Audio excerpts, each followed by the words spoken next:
Assalamualaikum warahmatullahi wabarakatuh. Perkenalkan, nama saya Rinda Nugrasari dari kelas akuntansi A2, Prodi Akuntansi, Fakultas Ekonomi dan Bisnis.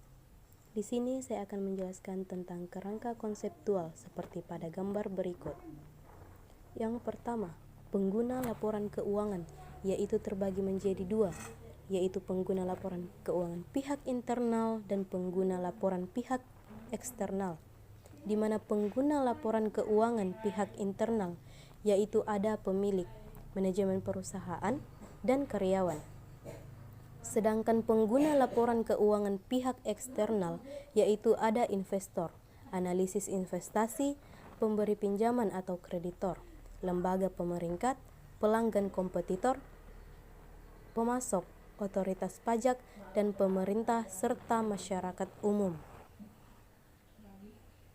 Dan yang kedua, yaitu tujuan laporan keuangan, memberikan informasi mengenai posisi keuangan, kinerja keuangan, dan arus kas entitas yang bermanfaat bagi sebagian besar kalangan pengguna laporan keuangan dalam pembuatan keputusan ekonomi.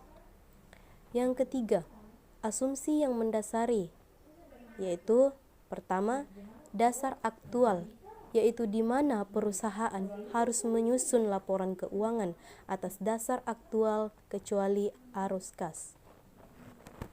Yang kedua, kelangsungan usaha, yaitu laporan keuangan dibuat oleh suatu unit ekonomi diasumsikan akan terus-menerus menunjukkan usahanya dan tidak akan dibubarkan. Yang keempat adalah karakteristik kualitatif laporan keuangan. Dari karakteristik tersebut terbagi menjadi relevan, dan relevan adalah mempunyai kaitan dan hubungan erat dengan pokok masalah yang sedang dihadapi. Lalu dapat dipahami adalah karakteristik kualitatif laporan keuangan, di mana informasi dapat dimengerti oleh pengguna yang memiliki pengetahuan yang wajar tentang kegiatan bisnis dan ekonomi yang bersedia mempelajari informasi dengan tekun. Selanjutnya, keandalan adalah probabilitas suatu komponen atau sistem untuk melakukan fungsi yang ditentukan dalam periode waktu tertentu di bawah kondisi yang dirancang untuk beroperasi. Selanjutnya, dapat dibandingkan, yaitu perusahaan antara periode untuk mengidentifikasi kecenderungan posisi dan kinerja keuangan, serta untuk mengevaluasi posisi keuangan kinerja dan perubahan posisi keuangan secara relatif atau membandingkan laporan keuangan dengan periode yang lampau. Yang kelima, yaitu komposisi karakteristik kualitatif, yaitu dia terbagi menjadi relevan. Dari relevan dia terdiri dari material, nilai prediksi, dan nilai konfirmasi. Terus selanjutnya dapat dipahami itu terbagi menjadi dapat dibandingkan dan konsistensi dan pengungkapan. Selanjutnya keandalan terbagi lagi menjadi penyajian wajar, bebas dari bias, pertimbangan sehat, substansi pengungguli bentuk, dan serta kelengkapan.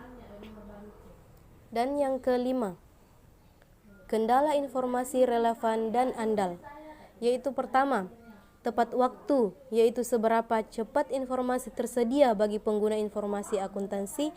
Menyajikan informasi akuntansi tidak tepat waktu menjadikan informasi yang kurang dalam pengambilan keputusan.